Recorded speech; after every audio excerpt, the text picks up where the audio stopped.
شهر رمضان الذي أنزل فيه القرآن نحمده ونستعينه ونستغفره ونؤمن به ونتوكل عليه ونعوذ بالله من شرور أنفسنا ومن سيئات أعمالنا من يهده الله فلا مضل له ومن يضلله فلا هادي له ونشهد أن لا إله إلا الله وحده لا شريك له ونشهد أن محمدا عبده ورسوله أما بعد فأعوذ بالله من الشيطان الرجيم بسم الله الرحمن الرحيم يا أيها الذين آمنوا كتب عليكم الصيام كما كتب على الذين من قبلكم لعلكم تتقون صدق اللہ مولانا العظیم۔ ویڈیو آگے دیکھنے سے پہلے چینل کو سبسکرائب کریں اور بیل آئیکن پر کلک کریں۔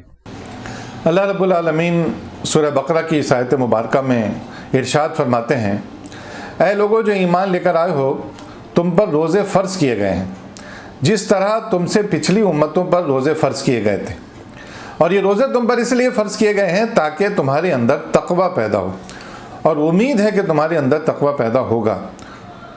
یہ بات اللہ رب العالمین نے رمضان المبارک سے متعلق کہی ہے۔ رمضان المبارک واقعتاً ایک ایسا عظیم مہینہ ہے کہ جس میں اللہ رب العالمین چاہتا ہے کہ بندے کے اندر تقوی پیدا ہو۔ اور تقوی کیا چیز ہے؟ اللہ رب العالمین سے ڈر کر اللہ رب العالمین کی محبت میں برائیوں سے بچنا، اپنے آپ کو برائیوں سے بچانا، پرہیز کرنا۔ حضرت عمر فاروق رضی اللہ تعالیٰ عنہ نے حضرت کعب رضی اللہ تعالیٰ عنہ سے پوچھا کہ اے کعب، تقوی کا کیا مطلب ہے؟ حضرت کعب نے فرمایا کہ اے عمر، کبھی تمہارا گزر کسی ایسے راستے سے ہوا ہے کہ جس کے دونوں جانب خاردار کانٹے دار جھاڑیاں ہوں؟ فرمایا کہ ہاں ایسا ہوا ہے، میرے ساتھ گزر ہوا ہے۔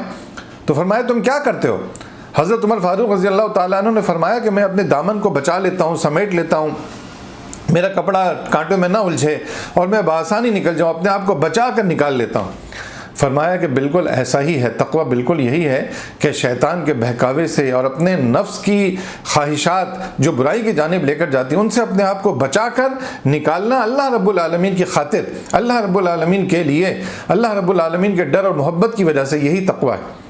تو رمضان المبارک میں جو یہ تقوی پیدا ہوتا ہے وہ کیسے پیدا ہوتا ہے؟ دیکھیے، رمضان میں حلال چیزیں بھی اللہ رب العالمین حرام کر دیتا ہے۔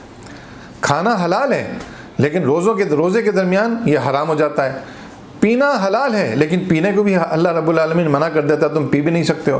اور شادی شدہ آدمی کے لیے جو نکاح جس کا ہو چکا ہو بیوی کے ساتھ، وہ بیوی کے ساتھ مباشرت کر سکتا ہے، لیکن رمضان المبارک میں مباشرت بھی وہ سحری سے لے کر افطار تک وہ منع ہو جاتی ہے۔ تو تینوں حلال چیزیں منع ہو جاتی ہیں۔ تینوں حلال چیزیں کیا چیزیں ہیں؟ ایک پیٹ، جو آدمی کی ضرورت ہے، پیٹ کا بھرنا، پیاس کو بجھانا، یہ ضرورت ہے، اس ضرورت کو اللہ تعالیٰ روک دیتا ہے۔ انسان کی جنسی خواہشات ہیں، وہ اس کی ضرورت ہیں، اس کو اللہ رب العالمین روک دیتا ہے۔ تو انسان کے اندر ضبط نفس پیدا ہوتا ہے، انسان اپنے نفس کو ضابطے کا پابند کرتا ہے کہ نہیں، میں نہیں کر سکتا ہوں، مجھے بچنا ہے اس سے۔ اور اتنا اہتمام کرتا ہے آدمی کہ جیسے ہی سحری کا وقت ختم ہوتا ہے وہ اپنے منہ سے لگے ہوئے پانی کو الگ کر دیتا ہے۔ اتنا خیال کرتا ہے آدمی کہ روزے کی افطار کا جو وقت ہے، افطار کے وقت سے 1 منٹ پہلے نہیں کھاتا ہے۔ اسے معلوم ہے کہ 1 منٹ پہلے بھی میں نے کھایا تو میرا روزہ ٹوٹ جائے گا۔ اور آدمی کا اللہ رب العالمین سے ایسا زبردست تعلق بن جاتا ہے کہ اس کے حلق کے اندر وہ وضو کرنے کے بعد بار بار تھوکتا ہے کہ میرے حلق کے اندر پانی کا قطرہ نہ چلا جائے۔ میرا ایک ایسے ہی واقعہ پیش آیا کہ میں ایک بلوچ آبادی میں، جو پڑھے لکھے نہیں تھے لوگ، اس آبادی میں قرآن مجید سنا رہا تھا، تو میں نے ایسے ہی ایک 11-12 سال کے بچے سے پوچھا کہ بیٹا تم نے روزہ رکھا ہے؟ اس نے کہا کہ نہیں انکل، بہت گرمی ہے، ماں باپ منع کرتے ہیں، میں نے روزہ نہیں رکھا ہے۔ تو میں نے پوچھا بیٹا رکھو گے؟ کہنے لگا ہاں، آپ کی دفعہ جو جمعہ آئے گا اس میں رکھوں گا، یا اتوار جو آئے گا اس میں رکھوں گا۔ تو میں نے کہا بیٹا روزہ جب تم رکھنا جمعے کو یا اتوار کو، تو کرنا یہ ہے کہ روزہ رکھ کر جب ظہر کی نماز پڑھنے جاؤ یا جمعے کی نماز پڑھنے جاؤ، جب وضو کرو تو وضو کے درمیان جب تم کلی کرو تو کلی کے درمیان ایسا کرنا کہ پانی کے 2-4 قطرے حلق کے نیچے اتار لینا، بہت گرمی ہے، تمہارا حلق ذرا تر ہو جائے گا۔ تو بلوچی لہجے میں کہنے لگا کہ اڑے ملا تم کیسی بات کرتا ہے؟ تو میں نے اس سے پوچھا کہ بیٹا کیا بات ہو گئی؟ کہنے لگا میرا تو روزہ ٹوٹ جائے گا۔ تو میں نے اس بچے سے کہا کہ بیٹا کس کو پتہ چلے گا کہ تمہارا روزہ ٹوٹ گیا ہے؟ تو اس بچے نے 11-12 سال کے بچے نے، ایک مسلمان کے بچے نے جو بات کہی وہ کیا تھی؟ دنیا میں کسی کو نہیں پتہ چلے لیکن میرے اللہ کو معلوم چل جائے گا کہ میرا روزہ ٹوٹ گیا۔ تو رمضان المبارک ایسا تقوی پیدا کرتا ہے کہ انسان کا تعلق اللہ رب العالمین سے جڑ جاتا ہے۔ یہ روزہ اللہ رب العالمین سے انسان کا تعلق بنا دیتا ہے، ایسا تعلق بن جاتا ہے کہ پھر بندے کو پتہ چل جاتا ہے اللہ رب العالمین میرے تمام معاملات کو دیکھ رہا ہے، باریک ترین معاملات کو بھی وہ جانتا ہے اور دیکھ رہا ہے، تو برائیوں سے بچتا ہے وہ۔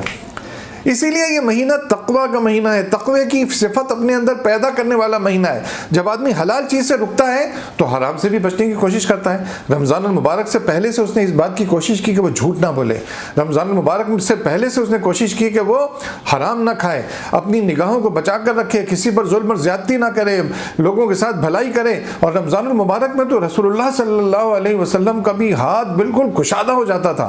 عام دنوں میں بھی حضور نبی کریم صلی اللہ علیہ وسلم سخی تھے، لوگوں کی مدد کرتے تھے، لیکن رمضان المبارک میں تو بالکل ہاتھ کھل جاتا تھا، لوگوں کی مدد کرتے تھے۔ ہم بھی اس بات کی کوشش کریں گے، بھوک ہمیں بتاتی ہے کہ غریب آدمی کتنی مشکل میں ہوتا ہے جب اسے فاقہ کرنا پڑتا ہے، ہمیں یہ چیز پتہ چلتی ہے۔ پیاس ہمیں بتاتی ہے کہ گرمی میں ایک غریب آدمی کو اگر پانی نہ ملے تو کیسی مصیبت آتی ہے۔ تو ایسی تربیت رمضان المبارک کرتا ہے کہ آدمی کے اندر تقوی پیدا ہوتا ہے، اللہ کا ڈر پیدا ہوتا ہے، اللہ رب العالمین سے تعلق پیدا ہوتا ہے۔ اور رمضان المبارک اسی لیے جس نے ایمان اور احتساب کے ساتھ روزے رکھے، یہ ایمان اس کا بڑھتا چلا جاتا ہے، وہ اپنا احتساب کرتا چلا جاتا ہے کہ میں برائیوں سے بچا، مجھ سے آج کوئی غلطی تو نہیں ہوئی، میں نے آج کوئی جھوٹ تو نہیں بولا، کیونکہ رسول اللہ صلی اللہ علیہ وسلم نے فرمایا جس نے روزہ رکھ کر جھوٹ بولنا اور جھوٹ پر عمل کرنا نہیں چھوڑا تو پھر اس کا روزہ نہیں ہوگا، وہ فاقہ ہے۔ اللہ رب العالمین کو ایسے کسی روزے کی ضرورت نہیں ہے۔ تو رمضان المبارک کے مہینے میں اپنے تقوی کی آبیاری کے لیے، تقوی کو بڑھانے کے لیے آدمی کو بالکل ضبط نفس پیدا ہوتا ہے، صبر کی کیفیت پیدا ہوتی ہے، بھوک اور پیاس لگ رہی ہوتی ہے، بندہ صبر کرتا ہے۔ تو دیکھیے کتنے فائدے ہیں، صبر پیدا ہوتا ہے، اللہ سے تعلق اور تقوی پیدا ہوتا ہے، لوگوں کے غریبوں ضرورت مندوں کی ضرورت کا خیال پیدا ہوتا ہے، اب آدمی اپنے مال کو اللہ کی راہ میں خرچ کرتا ہے۔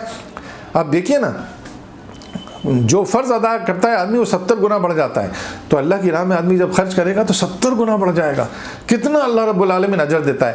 اللہ رب العالمین ہمیں توفیق عطا فرمائے کہ رمضان المبارک کو واقعتاً اس طریقے سے گزاریں کہ تقوی ہمیں حاصل ہو، پورے سال بھر پھر یہ جو تقوی، یہ جو رحمت کی برسات ہمیں حاصل ہوئی ہے، ہم پھر برائیوں سے بچنے والے بنیں اور اللہ رب العالمین کے سچے بندے بنیں۔ ایسا نہ ہو کہ رمضان المبارک کا چاند دیکھنے سے پہلے ہمارے اندر جو برائیاں تھیں عید الفطر کا چاند دیکھنے کے بعد وہ دوبارہ آ گئیں، بلکہ رمضان کے مہینے میں جو تقوی ہمیں حاصل ہوا ہے عید کے بعد بھی وہ کنٹینیو رہے، اللہ رب العالمین کا خیال ہمیں رہے، ہم رمضان کے بعد بھی ایمان اور احتساب کے ساتھ زندگی گزاریں اور تقوی کو اپنے اندر پیدا کرنے کی کوشش کریں۔